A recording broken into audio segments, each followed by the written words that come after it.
Mr. Chairman, ladies and gentlemen, deliberating on business and human rights in just 6 minutes might be a violation of speakers' rights, but however, I'll try to tackle this assignment.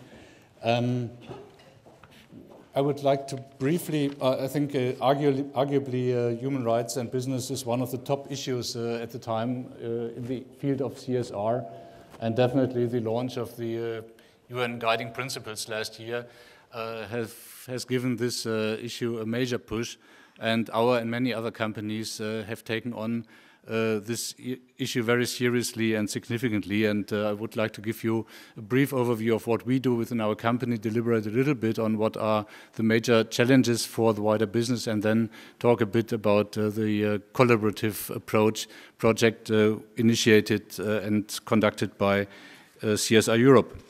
First of all, within our company, we have taken a clear management approach. We have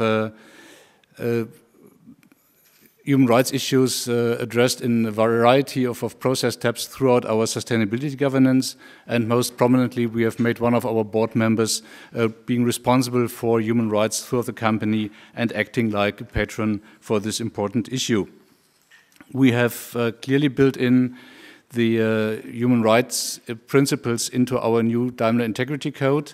And on the operative level, we pursue the goal that we go through all our production facilities around the world, starting with those which we own by a majority of at least 51%, and do a thorough and systematic human rights risk assessment based on the catalog and the challenges of the Danish Institute for Human Rights.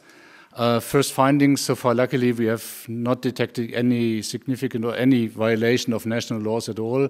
We have found some mismatches between the expectations, especially from the NGO side, and the reality on the ground, mostly linked to training of security forces and stuff like that.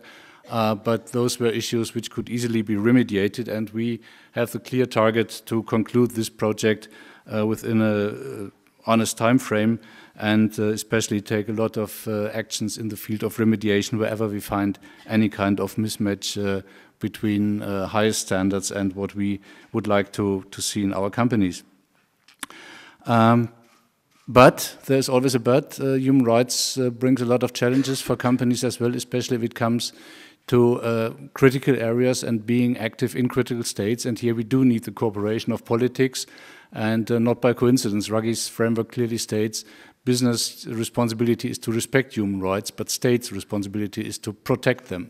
And so we clearly call upon states as well to come up with their responsibilities. And wherever there's a mismatch or discrepancy, we do seek the political dialogue with, for instance, the High Commission of Human Rights within the German federal government, with our NGOs, with our stakeholders, to come to a solution where the expected standards of human rights do not match the national requirements or maybe national laws. So this is a clear call for industry and government partnership. Second major challenge is the supply chain issue.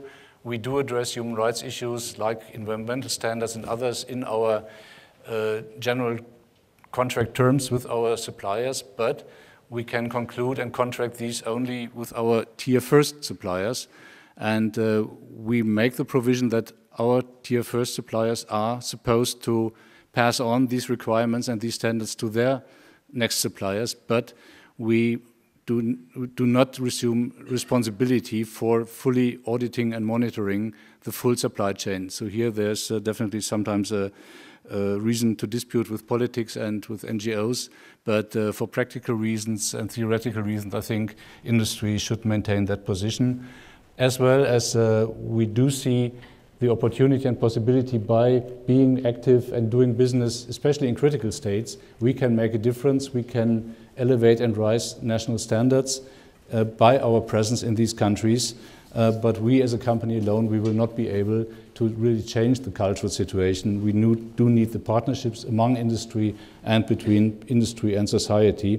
And last but not least, all this definitely should go into a very transparent reporting, which most of our companies already do these days in a very good way. So we maintain the position that the hence voluntary approach should be maintained as well in the area of reporting. We do not need and do not see benefits in extra regulations and additional bureaucracy in this area.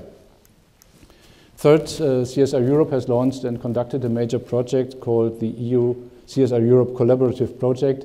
CSR Europe has provided me with the 3 slides with many statistical details. Unfortunately, time might be a little bit too short to go into detail with all these figures.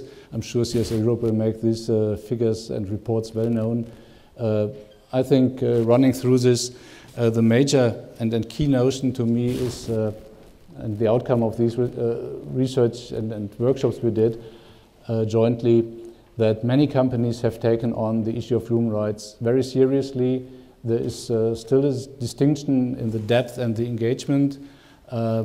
Many companies, large majority, 86%, already have reporting on human rights commitment in their documents. Just over 40% of companies regularly assess human rights along the supply chain. So there's definitely something where we can perform better as an industry overall. The UN Guiding Principles have been adopted only a year ago, so maybe many companies are still in the ramping up phase. That's at least the hope.